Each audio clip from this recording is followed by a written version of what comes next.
Ok, ya. Entonces, este video va a estar también en unos días, va a estar en YouTube para que todos los que deseen volverlo a escuchar esta charla, pues lo vuelvan a hacer, pero ya con el material, con el PowerPoint que van a ver, con el artículo, con la síntesis, y tengan todo el material para hacer un proceso de crecimiento. El cristiano que no lee y no se prepara, el buen cristiano que no lee y no se prepara, se queda en niveles de vida espiritual muy básicos, muy básicos. Y lo que queremos es seguir ese camino de santidad. Por lo tanto, pues ese es el objetivo. Ok, entonces vamos a iniciar nuestra charla. Ya más o menos lo ubicamos desde la perspectiva de entender lo que es la culpa.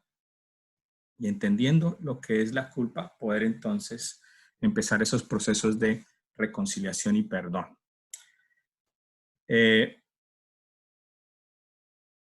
¿Cuántos de ustedes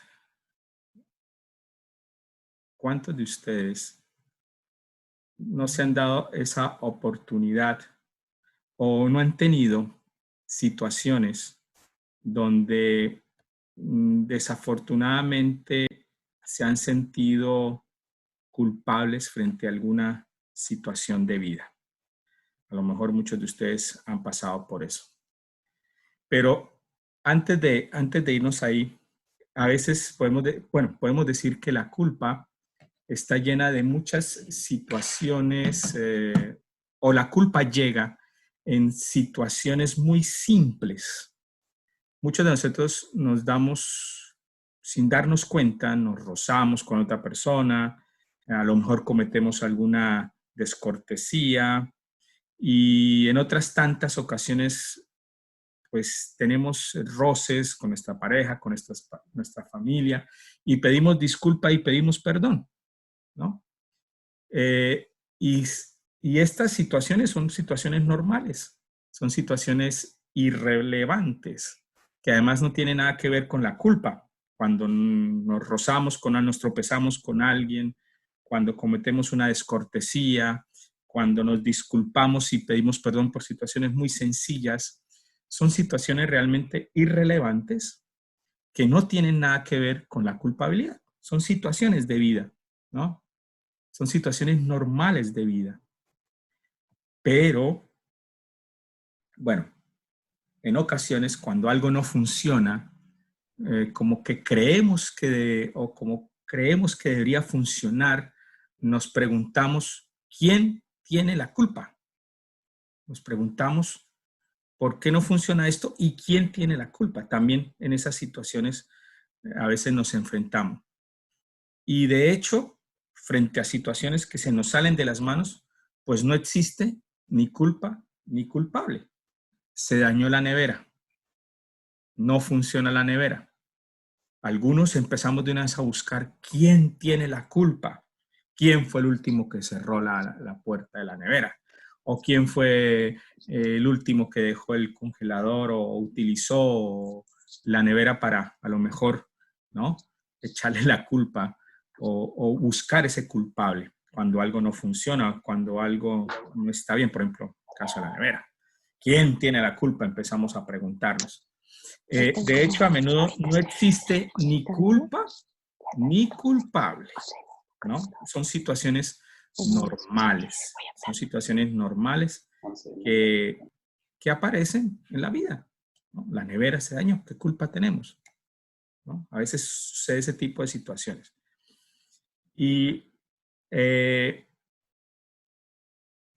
nos encontramos aquí en una situación algo extraña, ¿no? Porque empezamos a preguntarnos sobre esto o hacernos conscientes sobre esa necesidad de querer culpar, de querer echarle la culpa a alguien, de darle la responsabilidad de algo que usted, o de darle la responsabilidad de algo que donde tú no tienes control. O tal vez de echarte responsabilidades que no te corresponden. Y a veces nos sentimos ese sentimiento, esa culpa que a veces no podemos controlar, que a veces nos invade la vida, como que nos pesa, ¿no? Nos sentimos culpables de todo. Algunos nos sentimos culpables de otros, otros no se sienten culpables de nada. Entonces, ahí podemos ver que hay un cierto desequilibrio en el concepto del sentimiento de la culpa y que tendríamos que profundizarle y hacer un discernimiento frente a eso. La culpa surge en ocasiones de manera muy fuerte, ¿no? De manera muy chocante, en situaciones muy fuertes en la vida.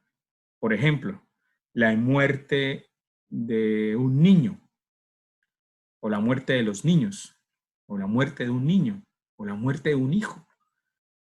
Nos preguntamos, ¿qué mal hizo ese niño para morir?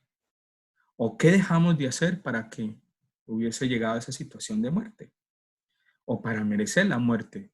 A veces esa culpa fuerte, ese sentimiento de culpa fuerte, no el anterior que es por situaciones normales, no, este sentimiento de culpa fuerte viene en momentos de trauma muy grande. Por ejemplo, la muerte de alguien.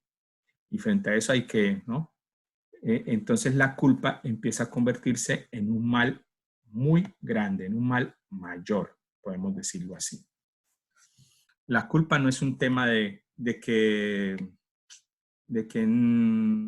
la culpa no es un tema así como para tomarlo a la ligera, no, es un tema que implica profundizar, es un tema mayor. Cuando descubrimos la culpa y nos hacemos consciente de ella, por lo general siempre la unimos con el castigo, con la idea de, y escuchen bien, idea de castigo. Voy a repetir la idea. Cuando descubrimos ese sentimiento de culpa y nos hacemos conscientes de ese sentimiento de culpa, siempre ese descubrimiento y esa conciencia de la culpabilidad se liga con la idea de castigo. Van ligadas con la idea de castigo. La idea de castigo. El punto de inicio para poder superar esa idea de castigo implica, primero que todo, tener una conciencia de lo que es la libertad del ser humano y de lo que es la responsabilidad humana, libertad y responsabilidad. Es decir, si usted quiere empezar un proceso de discernimiento, empezar un proceso de superación de una culpa traumática, ¿no? Ya eres consciente de ese sentimiento, de ese descubrimiento, de esa culpa, ya eres consciente de esa culpabilidad, pero eres consciente de que ese sentimiento de culpa se hace más fuerte por esa idea de castigo, ¿no? Soy culpable, por lo tanto voy a recibir un castigo. Ahí es donde está la situación, digamos, el centro de poder empezar a un proceso de discernimiento y de camino hacia el perdón y la reconciliación. Cuando desligamos la idea de castigo con la culpabilidad. ¿Y cómo empezamos ese proceso? Entendiendo que lo que significa la libertad humana y la responsabilidad humana. Libertad humana y responsabilidad humana. Es decir, tomando el testimonio de Rita para ayudarle, para ayudar en el discernimiento. La libertad de tu hermano, de la acción que tomó, él tomó una determinación libre. Esa determinación libre implicó una responsabilidad, es decir, su propia responsabilidad, la de tu hermano, Rita. Tú no tienes ninguna responsabilidad de la decisión que él tomó. ¿Ok? Porque él fue libre de tomar la decisión. Él tenía esa libertad, esa responsabilidad. Él era libre de tomar la decisión que quisiese tomar. Por lo tanto, ahí empezamos a dar esos pasos ¿no? de reconciliación. ¿Por qué? Porque si entendemos que el ser humano es libre, que es responsable de sus acciones, yo no tengo responsabilidad de lo que él hizo.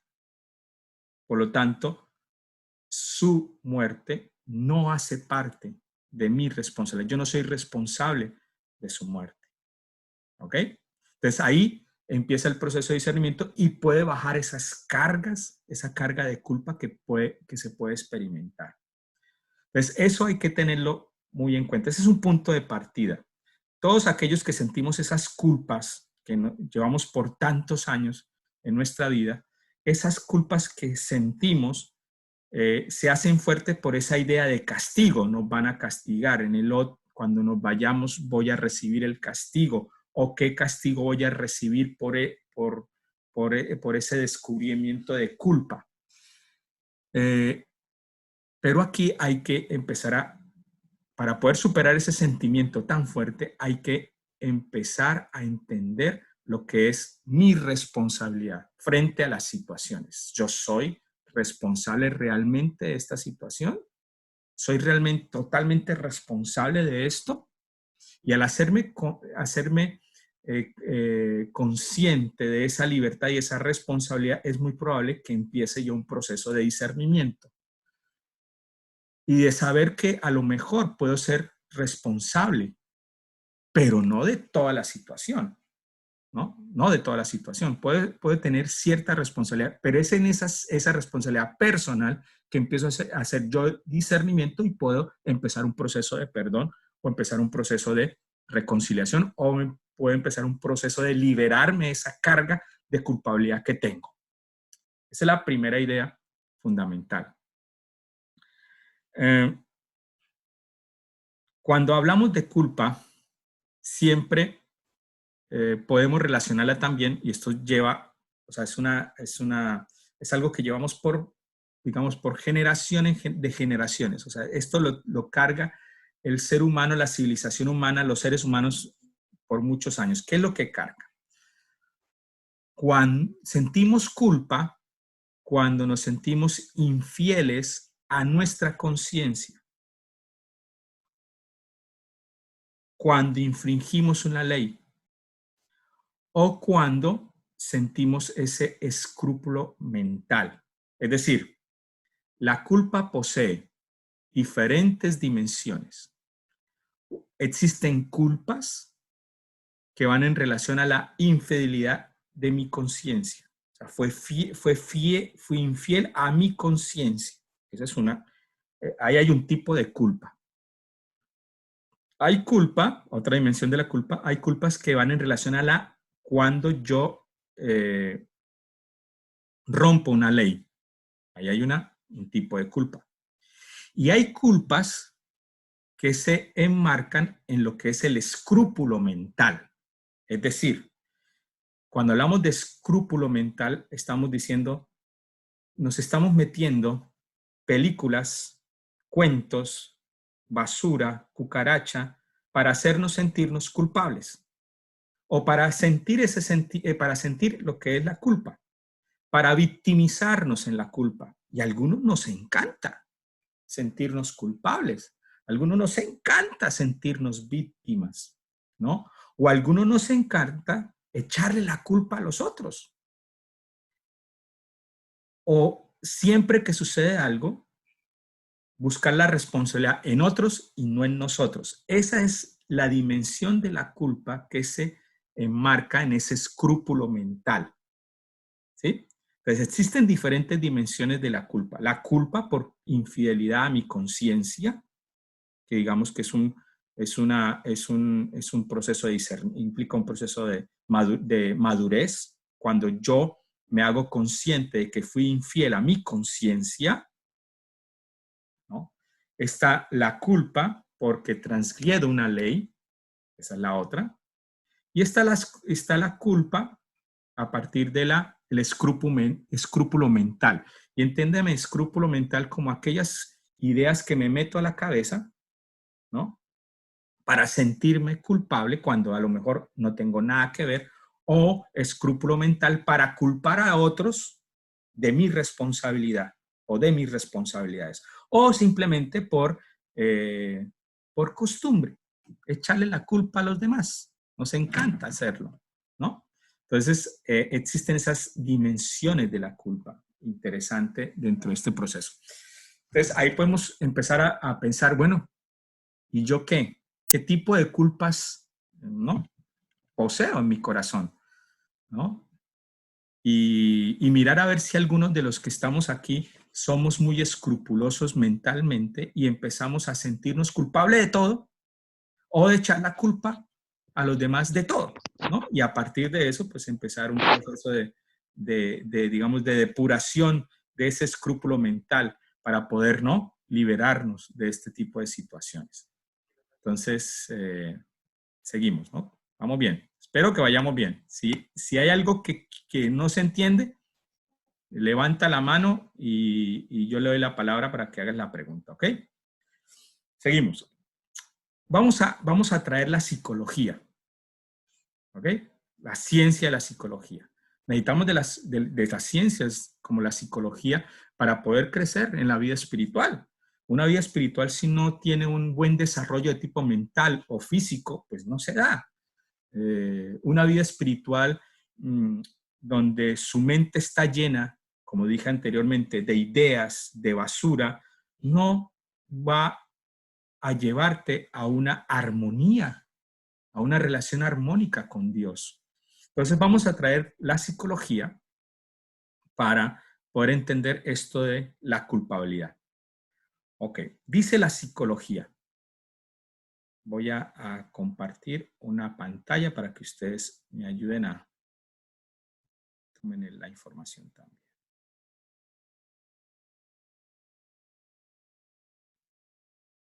A ver. Dame un momento, ya estoy aquí. Okay.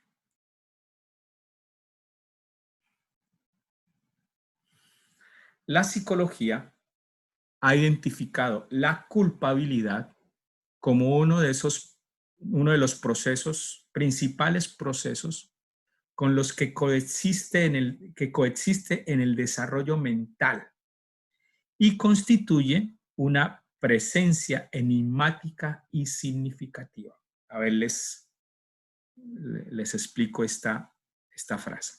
La psicología ha estudiado esos procesos de culpa o de culpabilidad y los ubica como procesos. ¿Sí entienden la palabra procesos? Pasos, lleva tiempo, implica, ¿no? Implica que algo se va desarrollando durante el tiempo, que tiene unas etapas, que tiene sí, que tiene unos pasos. O sea, la culpabilidad es un proceso. Es un proceso que coexiste con el desarrollo mental. Con el desarrollo mental. Es decir, ese sentimiento de culpa se puede hacer más fuerte, escrupuloso, porque nuestro desarrollo mental, porque hay elementos de nuestro desarrollo mental que hace que esa culpabilidad se haga mucho más fuerte, mucho más dañina, digámoslo así. La culpa, el sentimiento de culpa no es malo. Existen sentimientos de culpa dañinos, pero hay otros sentimientos de culpa que son buenos. Y por lo tanto, podríamos decir que los sentimientos de culpa buenos nos ayudan a hacer un proceso de discernimiento. Y los procesos los procesos de culpa dañinos, ¿no? A veces están en nuestra vida y no sabemos por qué están ahí. No sabemos por qué nos sentimos tan culpables de algo que no me toca, que no es de mi responsabilidad. Esa culpa es esa culpa dañina. Y hay procesos de culpa buena, ¿no? Que también están en coexistencia con nuestro desarrollo mental. Es decir, Cuando la culpa es buena, nuestro desarrollo y madurez mental coexiste, es buena. ¿Por qué? Porque nos hacemos conscientes de la culpa, de los sentimientos de culpa y damos pasos para superarlos.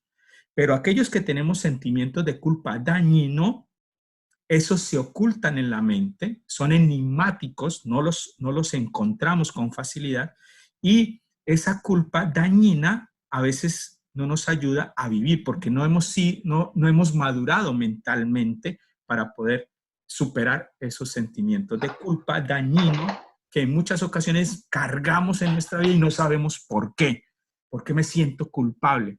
Se rieron, están en la esquina riéndose y me siento culpable de mí, de que se están riendo. Y a lo mejor ni siquiera se están riendo de mí, están riendo de otra cosa, pero ese sentimiento de culpa dañino, ¿no?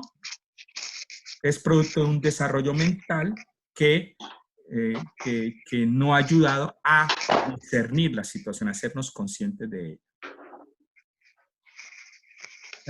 La psicología ha evidenciado la existencia de un sentimiento de culpa oscuro, vago, que oprime, ¿no? Y que resulta difícil de relacionar con un hecho concreto de nuestra vida.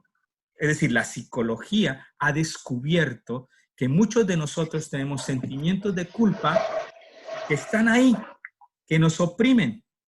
Y a veces es tan difícil de descubrirlos que nuestra vida cotidiana se carga de situaciones que no las comprendemos, ¿no? O que nos sentimos culpa sin saber por qué la sentimos.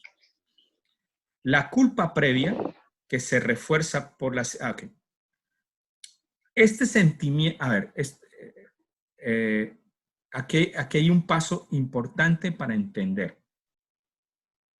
Muchos de los sentimientos de culpa, tanto buenos como no tan como dañinos, se han reforzado por las imposiciones de nuestros padres. Es decir, aquellos que hemos construido una conciencia sana y madura de la culpa, ha sido gracias a esos procesos de autoridad parental, es decir, de padres que nos han ayudado a discernir la culpa. Pero otros que tenemos una culpabilidad dañina, es muy probable que sea dañina porque nuestros padres, ¿no?, han reforzado esta situación. A veces esa culpa dañina se hace obsesiva, se hace amenazadora y a veces esa culpa dañina se convierte en perseguidora. ¿Qué quiero decir con eso? Algunos podemos asumir en nuestra vida actitudes de víctima o de victimario. Las actitudes de víctima en relación a la culpa, ¿no? Algunos se convierten en caldo de cultivo, es decir, de caldo de todos los días, de desayuno de todos los días, para sentirse víctima, porque es que, hermanos, ser víctima es delicioso. Delicioso. ¿Por qué? Todos están atentos de ti, todos están alrededor de ti. ¿Qué es lo que te sucede? ¿Por qué lloras? ¿Qué te pasa? Ay, pobrecita la hermana, no sé qué, que no sé, bueno, no sé, a ver, hay algunos que hemos construido ese sentimiento de culpa dañina que nos convierte o que nos pone en una posición de víctima. Y nos encanta ser víctimas. O la contraria. A veces esos sentimientos de culpa se convierten en sentimientos de perseguir al otro, es decir, de buscar la culpabilidad siempre en el otro sin asumir responsabilidades. Esas actitudes hacen parte de la culpa dañina. Culpa dañina que se procesó durante nuestra infancia y que nuestros papás reforzaron esa actitud. No sé cómo vamos. Estoy hablando mucho. Por lo general, esta charla siempre necesito la retroalimentación de los que escuchan, porque puedo entender si vamos por un buen camino. Entonces, quiero hacer un pare aquí nuevamente y escuchar cómo van entendiendo esta última parte de esa culpa madura, de esa culpa dañina y de esa culpa madura, ¿no? Esa culpa madura gracias a esos desarrollos, digamos, gracias a nuestros padres que nos hicieron conscientes de nuestra libertad y de nuestra responsabilidad frente a lo que hacemos. Y cómo va esos sentimientos de culpa dañino, que también fueron reforzados por nuestros papás y que nos llevaron a situaciones extremas, o sentirnos víctimas o sentirnos victimarios, es decir, buscando siempre un culpable. Estos elementos se descubrieron gracias a la psicología. Ahí estamos. Los escucho. Si me van entendiendo. Como nadie habla, nadie levanta la mano, eso quiere decir que nadie entendió. ¿O sí?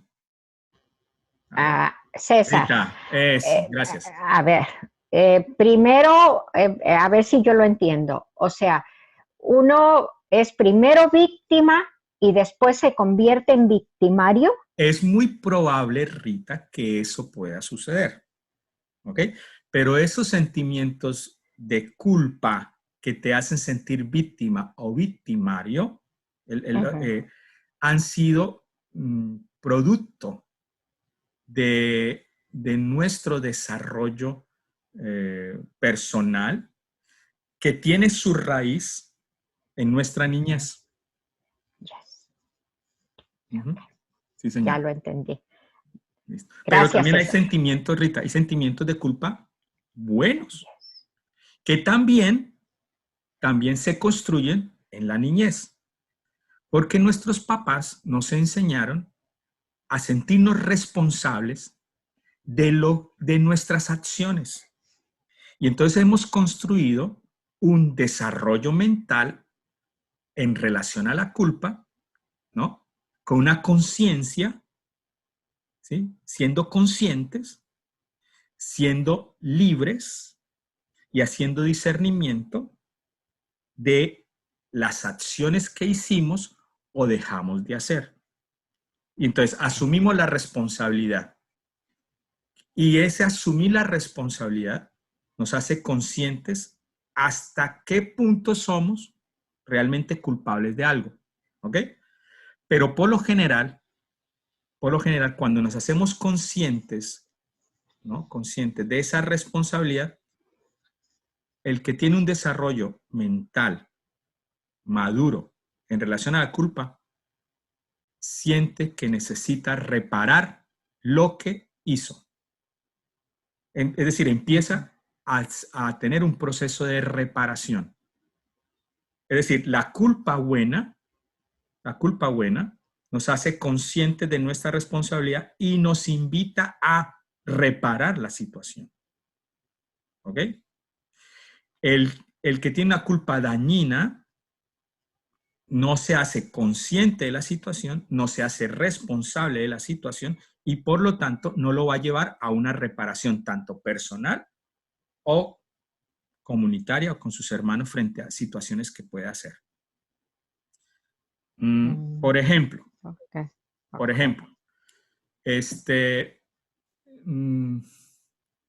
digamos que desde pequeño, cuando estaba pequeñito, me comí las galletas que horneó mi mamá para la visita de la tarde. Venía la visita de la tarde y yo me comí las galletas que era para la visita, ¿no? Ok. Ahí, de cierta manera, puede usted, el niño puede manejar un sentimiento de culpabilidad. ¿no? Porque hizo algo que iba en contra, ¿no? O que iba a ser, o que era dañino para la casa o para la mamá, o que le iba a disgustar o que le iba a hacer sentir mal a la mamá, ¿no? Entonces el niño puede asumir, el niño puede empezar a sentir esa culpabilidad. Esa culpabilidad se puede convertir en una culpa buena o una culpa mala o buena, dependiendo de la reacción del papá o de la mamá. Se puede convertir en una culpa dañina y que puede llevar para toda la vida, marcarle la vida a este niño, para toda la vida, si la mamá, eh, asume la actitud de victimaria, no le hace consciente a su hijo de lo que sucedió, ¿no? Aparte de eso, le da su buena castigada. A veces se exagera en los castigos y el niño puede asumir una actitud de víctima frente a una situación normal de unas galletas que estaban ahí y que se las comió. Él a lo mejor no sabía para qué era. Tenía mucha hambre. La mamá siempre hacía galletas en la tarde y siempre estaban ahí para comerlas. Y él llegó y se las comió porque sintió que era para él. Y la mamá no avisó, no dijo nada y de una vez lo castigó y de una manera muy fuerte. ¿Qué queda en el niño? Una situación traumática, ¿no? Aparte de eso lo castiga, no lo deja salir de la casa, lo regaña, le pega, quién sabe qué le hace, ¿no?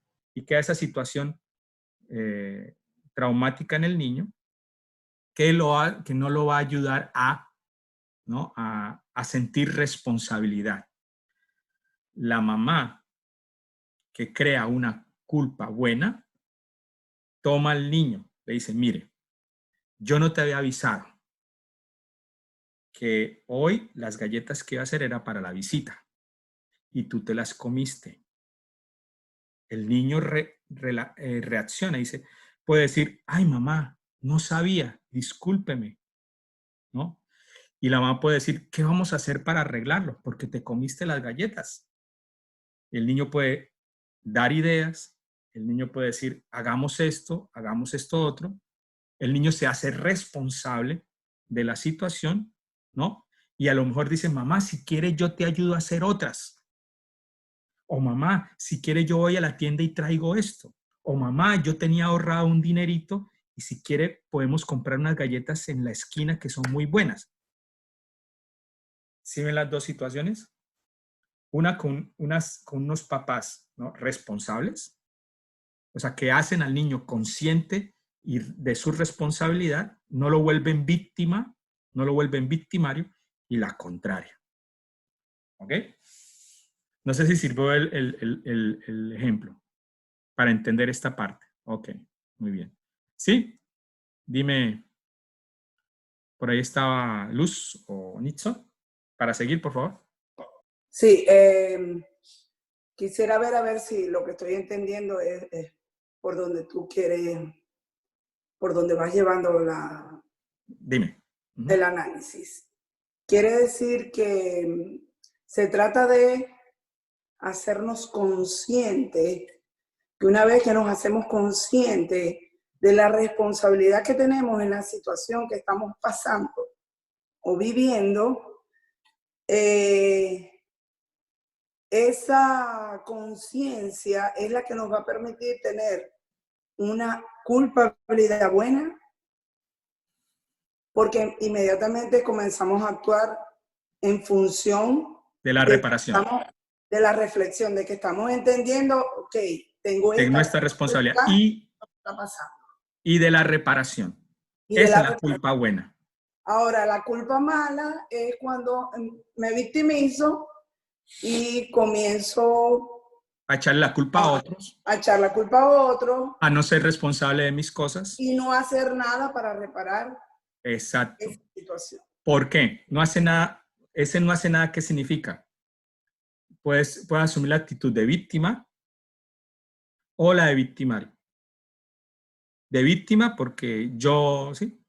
me puedo encerrar ahí y no hago nada, o de victimario, echarle la culpa a otros. Esa es una culpa dañina. La otra es una culpa sana. ¿Ok? Y probablemente cuando asumo la actitud de víctima, puedo pasar años de mi vida presa en una cárcel que solamente me va a hacer sentir resentimiento, rencor. Y Rabias. decidir cada vez que yo recuerde esa situación si yo no aplico los correctivos en esa Exacto. situación que es solamente mía. La persona que tiene una culpa dañina la repara en el momento en que empieza a madurar. Es decir, a hacerse consciente y responsable de sus acciones. ¿Ok?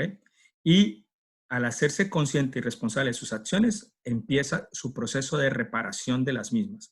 Ahí empieza un proceso de reconciliación, de perdón hacia sí mismo y hacia los demás. ¿Sí? Entonces, por eso hablamos de una culpa dañina y una culpa buena. Y esos procesos de culpa tienen su origen de desarrollo en nuestra vida infantil. Quiéralo o no, ahí empezó todo. O sea, al hacernos conscientes de que es en nuestra infancia donde empezamos nosotros a construir esos procesos de desarrollo, ahora como adultos nos va a ayudar a entender mucho mejor la situación y podernos liberar de muchas cosas. La culpa posee varias dimensiones. Una persona adulta, como la que todos estamos aquí sentados, todos aquí somos personas adultas, ¿sí o no? Adultos, sí. Maduros. Responsables. Sí, ok. Maduros. Ok. Una persona madura, adulta, madura y responsable se dará fácilmente, a ver, vamos a ver si es así. Todos en un momentico van a pensar en lo siguiente. Van a hacerse un chequeo, ¿ok? Van a revisarse. Si usted es una persona adulta, madura y responsable, tiene esta característica frente a la culpa.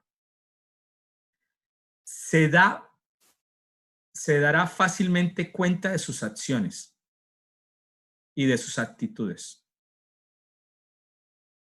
Y al darse cuenta de sus acciones y actitudes, se va a dar cuenta que algunas de ellas no van de acuerdo con su conciencia. ¿Ok?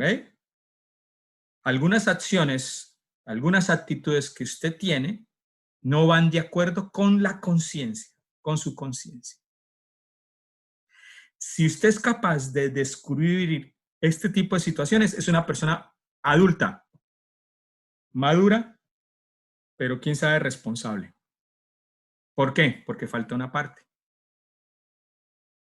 Si usted se hace cómplice de la situación, es decir, ay, es que yo soy así, es que así me educaron, es que yo siempre he dicho así, es que usted me conoció así antes de casarnos, es que usted conoce a mi mamá, a mi papá, usted sabe de dónde vengo, usted sabe cómo fue mi formación, usted sabe cómo, ¿ok?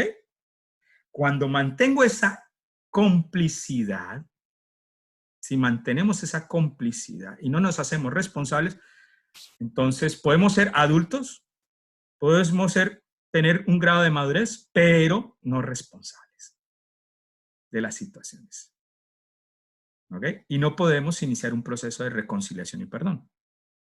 Nos podemos mantener ahí toda la vida. Yo soy adulto, yo soy maduro, pero no ha sido responsable porque no ha dado respuesta. Si usted es maduro, adulto y consciente de las acciones que usted hace, usted responde por ellas. ¿Y responder qué significa? Aceptar, ¿no? La responsabilidad. ¿Qué significa? Empezar a reparar las situaciones. Empezar a decir disculpe. Empezar a decir perdón. Empezar a decir hacer cosas, a cambiar actitudes. a dejar de regañar, a dejar de hablar, a dejar de echarle la culpa a los otros, a dejar de sentirse víctima, a lo mejor, o a lo mejor a dejar de sentirse victimario, echarle la culpa a los demás. Cuando usted es capaz de superar esas situaciones y se hace responsable y consciente, por lo tanto, usted es responsable. Estamos hablando de una persona madura, de una persona que madura y que puede tener procesos de desarrollo mucho más acordes con su vida espiritual. O sea, hay un equilibrio, ¿no? Hay un equilibrio entre la vida espiritual y la vida humana, ¿no? Porque muchos podemos ir a confesarnos al Padre del mismo pecado durante más de 20 años. Mi pregunta es, esa persona que durante 20 años ha confesado el mismo pecado, ¿será una persona madura, responsable y adulta? Tal vez no. Tal vez no. No ha hecho un proceso de perdón o no ha hecho un proceso de reparación o de reconciliación. Por lo tanto, la relación de la confesión es una relación simplemente de instrumento, de objeto, de uso, para calmar un poquito la conciencia, pero seguir haciendo lo mismo. ¿Ok? Si ven la implicación que esto tiene en la vida espiritual, bastante. Y es algo tan cotidiano, es algo tan de la vida, ¿no? Que toca. Sigamos en el proceso. Bueno, me alegro que vayamos entendiendo.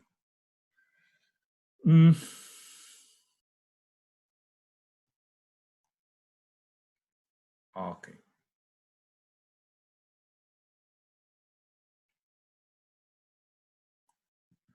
Voy a compartirles esta pantalla para que ustedes me sigan mejor.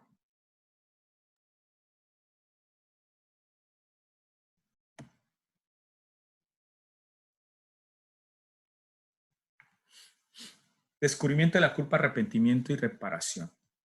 La identificación de la culpa exige una capacidad de análisis. Estamos de acuerdo, ¿no? Lo hemos dicho.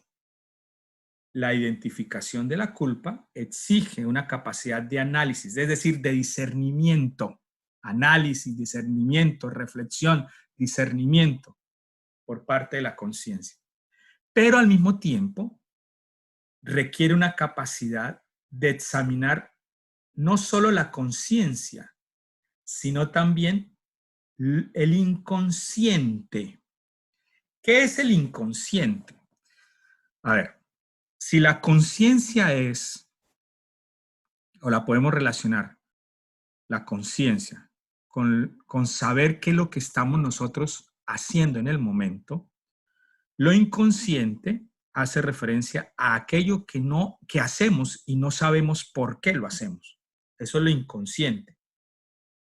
Lo consciente es aquello que hacemos y somos responsables y sabemos por qué lo hacemos. Y lo inconsciente es aquello que hacemos y no sabemos por qué. Entonces,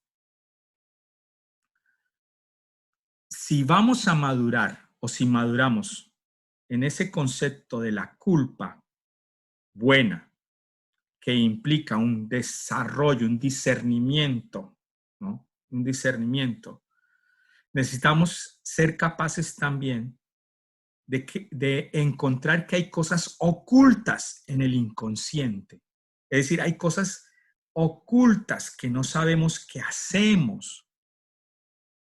A lo mejor un gesto, a lo mejor una palabra, que no sabemos por qué lo hacemos. Eso está dentro del inconsciente. Entonces, para poder, por ejemplo, cambiar una actitud que hace daño a nuestros hijos, puede ser una frase, un gesto, una actitud, ¿no? Y a veces no nos damos cuenta ni de lo que decimos, ni de lo que hacemos, ni de cómo actuamos. Eso es inconsciente. Para poder, digámoslo así, descubrir ciertas palabras o actitudes que tenemos hacia los demás y que nos hacen sentirnos culpables, pero somos culpables sin ser conscientes de lo que decimos o hacemos, necesitamos descubrir esa parte que está oculta. ¿Cómo? A partir del discernimiento, a partir del discernimiento y la reflexión. Es muy probable que usted en su casa haya aprendido a dar las gracias por parte de su mamá, ¿no? Entonces usted puede, es cuando usted aprendió de su mamá a decir gracias, ¿no? Gracias, gracias. Pero a lo mejor su mamá decía gracias de una manera que no pareciese como si fuese realmente, como si realmente estuviese dando la gracia. A lo mejor decía gracias gritándolo, o a lo mejor decía gracias con algún gesto que no parecía de gracias, ¿no? A lo mejor muchos crecimos diciendo gracias, pero con actitudes aprendidas de nuestro papá o de nuestra mamá, ¿no? Gracias, pero de una manera a lo mejor no tan en relación con lo que significa ser agradecido, ¿no?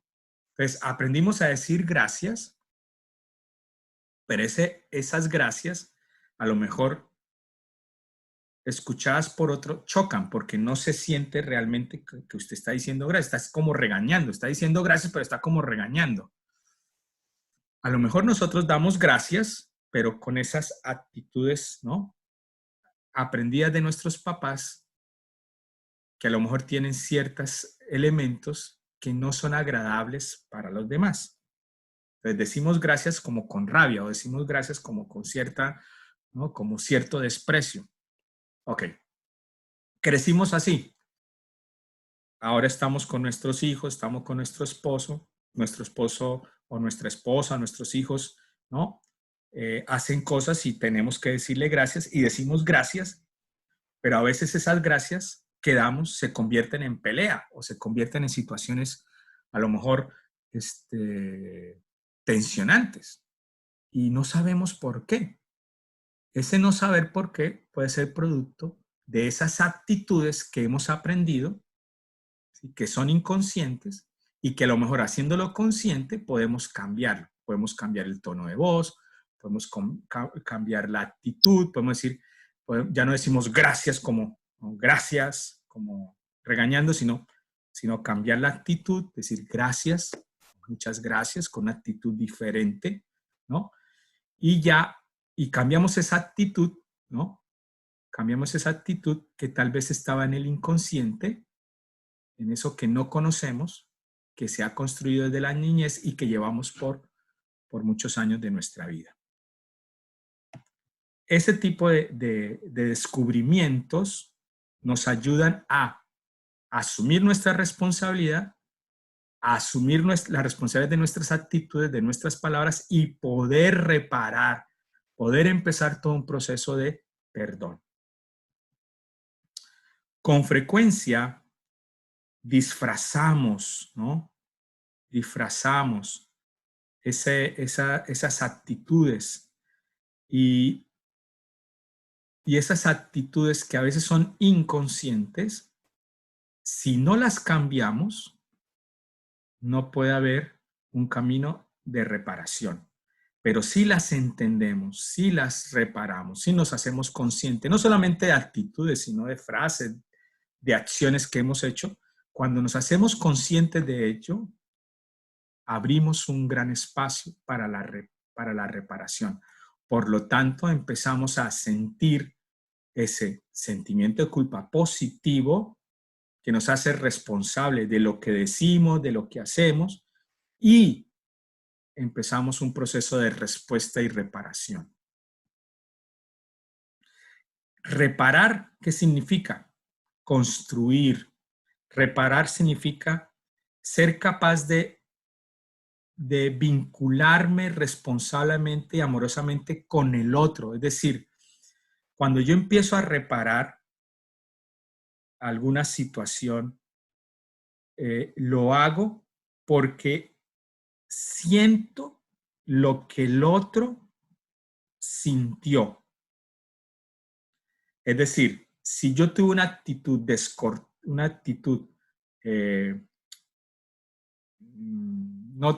una actitud de victimario frente a alguien, a mi hijo,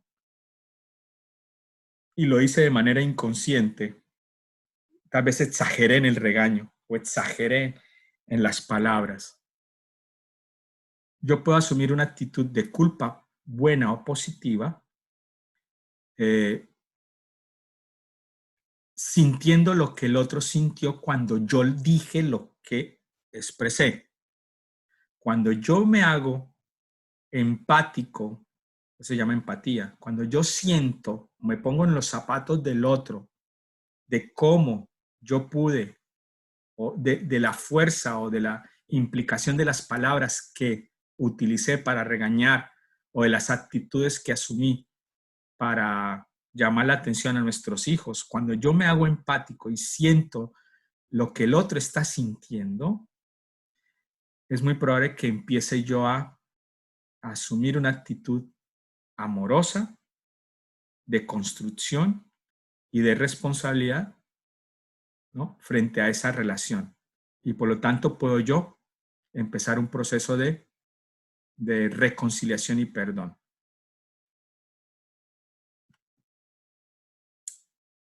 El sentimiento de culpa sano me lleva a la madurez y me lleva a madurar y a reparar el mal que he hecho, corrigiendo los aspectos incorrectos de mis propias actitudes y de mis propias relaciones con los otros.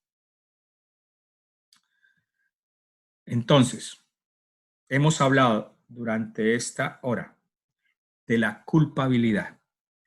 Hago una síntesis. Podemos hablar de una culpa buena o de una culpa no buena.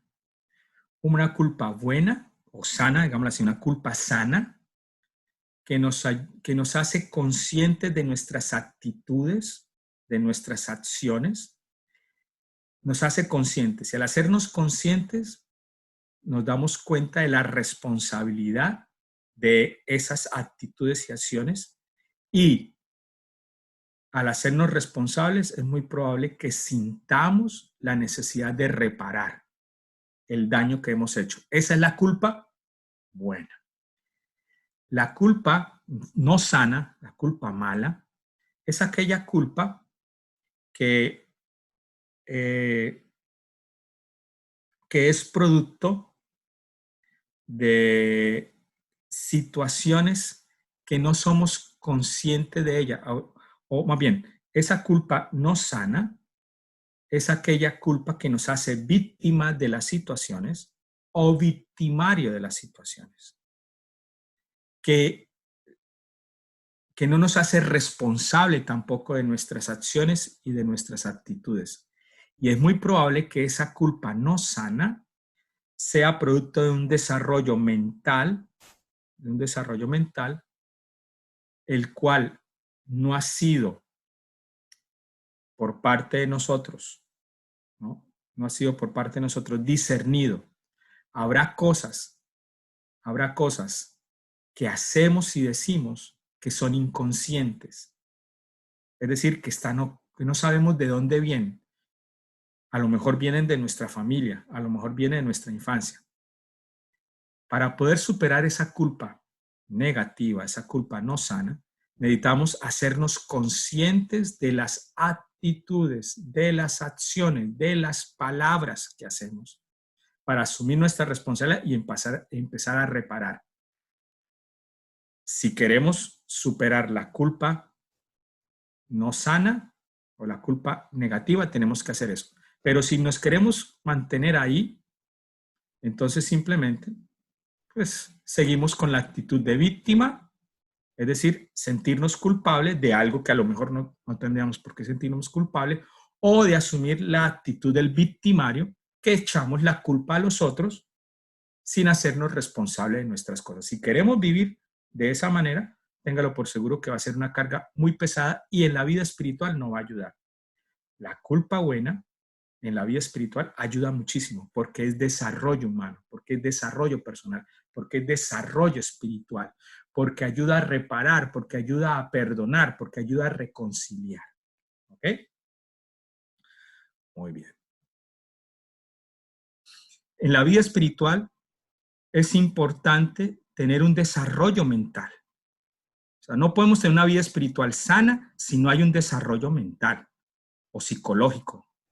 Una vida espiritual sana implica que tengamos un desarrollo mental sano y al mismo tiempo físico, porque somos una totalidad. Eso no es separado. Somos un ser total, somos una unidad. Y entonces, si tenemos una vida mental sana, nuestra vida espiritual va a ser sana, ¿sí?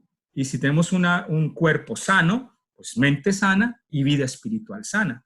Pero si en alguno hay un desbalance, podemos tener situaciones de vida espiritual que no son tan sanas, que nos pueden llevar a escrúpulos mentales, a escrúpulos de vida, a escrúpulos morales, que hacen mucho daño en nuestra vida espiritual, y no solamente en nuestra vida espiritual, en nuestra vida comunitaria, porque nosotros pertenecemos a una iglesia. Y entonces a veces muchos de nosotros vamos con esos escrúpulos mentales y queremos a todos enjuiciar o hacernos la víctima y hacer que nuestros grupos o a veces nuestros ministerios se hagan como difícil trabajar en equipo porque hay muchas cosas que llevamos, muchas cargas. Vamos a relacionar toda esta idea de culpa con la relación con Dios. Y con eso terminamos. A ver, cuando tenemos un concepto de Dios, un concepto de Dios de autoridad, de dominio, en muchas ocasiones nuestra religión o la religión es utilizada para generar cierta sumisión acrítica que anula la autonomía humana. Es decir, cuando tenemos un Dios con una imagen de autoridad, de dominio, ese concepto de Dios en ocasiones la religión la utiliza para generar ciertas actitudes de sumisión por parte de los creyentes y de una sumisión que no tiene discernimiento, que no tiene reflexión. Por lo tanto, se quita la autonomía humana. Este sistema de imagen de Dios se ha prestado para manipulaciones de la conciencia. ¿Por qué? Porque se ha anulado la autonomía, porque se ha dejado al ser humano, porque no se le permite al ser humano ser crítico, no se le permite hacer discernimiento. Y en ocasiones, los líderes espirituales utilizan este tipo de sumisión acrítica, mostrando a un Dios castigador, a un Dios dominador, a un Dios, ¿no?, celoso, y celoso de una manera negativa. Y esto hace que muchos creyentes vivan en sumisión a lo que dice el líder, a lo que dice el pastor, a lo que dice, ¿no?, sin asumir responsabilidades. Por lo tanto, empieza a configurarse una idea de Dios muy celosa de esa responsabilidad humana, de esa autonomía humana. Es más, esa autonomía humana como que empieza a pelear, ¿no?, con esa imagen de Dios. Es como un contrincante. Dios como a ver, ¿cómo le saco la vuelta a Dios para hacer lo que tengo que hacer? ¿No? Como que estamos en ese tira y afloje, cuando la revelación nos muestra no un Dios de ese tipo, nos muestra es un Dios que nos dice libres, ¿no?, autónomos, responsables, ¿no?, a imagen y semejanza. Entonces, a veces estos procesos construyen o estos procesos de culpa no sana son producto de un concepto de Dios totalmente errado, falso, de lo que la revelación nos muestra, a un Dios cercano, a un Dios amoroso, a un Dios que le da autonomía responsable al ser humano, ¿no? Al ser humano para que viva su vida. Nos dio el libre albedrío y Dios no se mete con eso. Nos hace autónomos y responsables. Y Dios nos acompaña en esa autonomía, en esa responsabilidad. Nunca se mete si no queremos. Si queremos, si lo metemos en nuestra vida, nos ayuda a ordenarla. Pero si nosotros no queremos, ahí Él se mantiene con nosotros, pero no interviene en con nuestra autonomía, con nuestra responsabilidad. Eso afecta en mucho nuestra vida espiritual, ese concepto de Dios.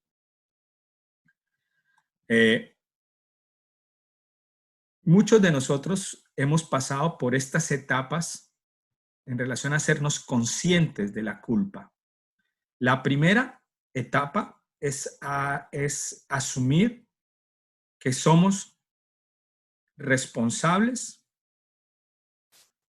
de lo que hacemos. O sea, este es el proceso de hacernos conscientes de nuestra culpa. Primero, la primera etapa del proceso es la actitud de asumir como individuo la responsabilidad frente a lo que hacemos. O sea, queremos hacernos conscientes de nuestra culpa.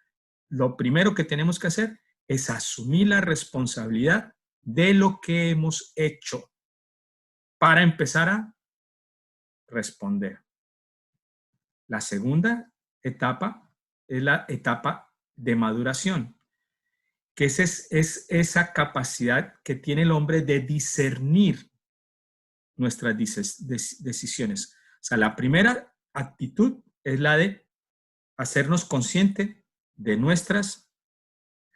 hacernos conscientes y responsables de nuestras actitudes. La segunda etapa se llama maduración, donde empezamos a discernir de esas decisiones y de esas actitudes de las cuales nos hicimos conscientes. Tercero,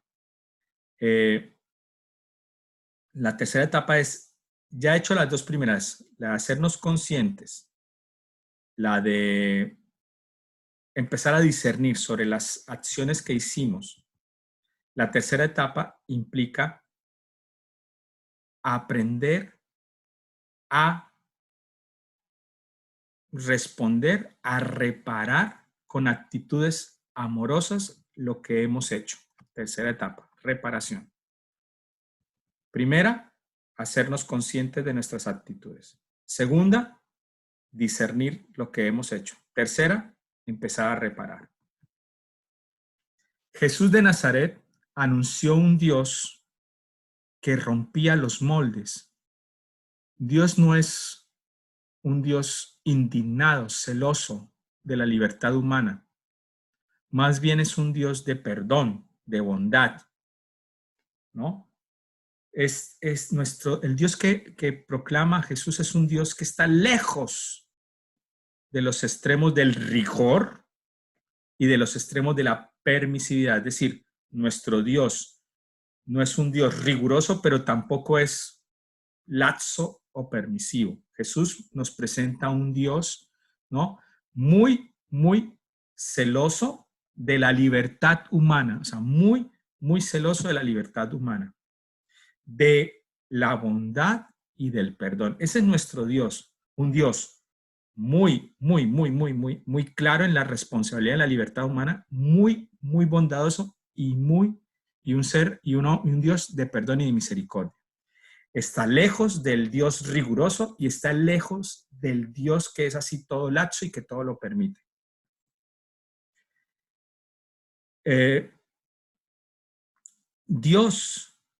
Nuestro Dios no es un Dios de miedo, pero la figura de un Dios de miedo es muy rentable, es una figura muy, muy rentable. Es un mecanismo muy, muy, muy rentable porque manipula conciencias. Jesús, hermanos, no murió por la voluntad de Dios. Y eso ya lo hemos visto en otros momentos. No fue por voluntad de Dios que Jesús murió en la cruz. Fue por voluntad y mala voluntad de los hombres. Mala voluntad de los hombres. Por eso murió Jesús, por la mala voluntad de los hombres. No por la voluntad de Dios, sino por la mala voluntad de los hombres.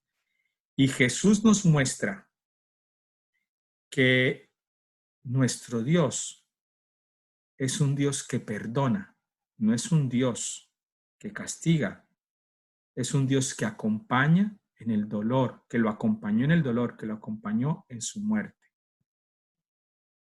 Por lo tanto, el perdón es un regalo de Dios e implica una libertad interior. Necesitamos, por lo tanto, liberarnos o liberar nuestra mente de esa culpa no sana, para reforzar esa culpa buena que nos lleva a la liberación, al perdón, a hacernos responsables. Necesitamos educarnos en la autonomía, en la responsabilidad de nuestras acciones. Y necesitamos denunciar aquellas cosas que promocionan el miedo, aquellas estructuras religiosas que proporcionan el miedo a un Dios que no es para tenerle miedo, que es un Dios no riguroso ni tampoco relajado. No, es un Dios que respeta la libertad y es un Dios amoroso, de perdón y de misericordia. Si incluimos estos elementos en esto que es la culpa y el perdón, vamos a ver que la culpa es un proceso de desarrollo y que ese proceso de desarrollo puede ser muy bueno si la culpa la entendemos como asumir conscientemente y con responsabilidad nuestras actitudes y acciones y que llevan a una reparación, y el perdón como un regalo de Dios, de un Dios bueno, misericordioso y bondadoso, no un Dios riguroso, y que el perdón es un regalo de Dios y que nos va a hacer libres de todas esas culpas no sanas que llevamos por muchos años de nuestra vida.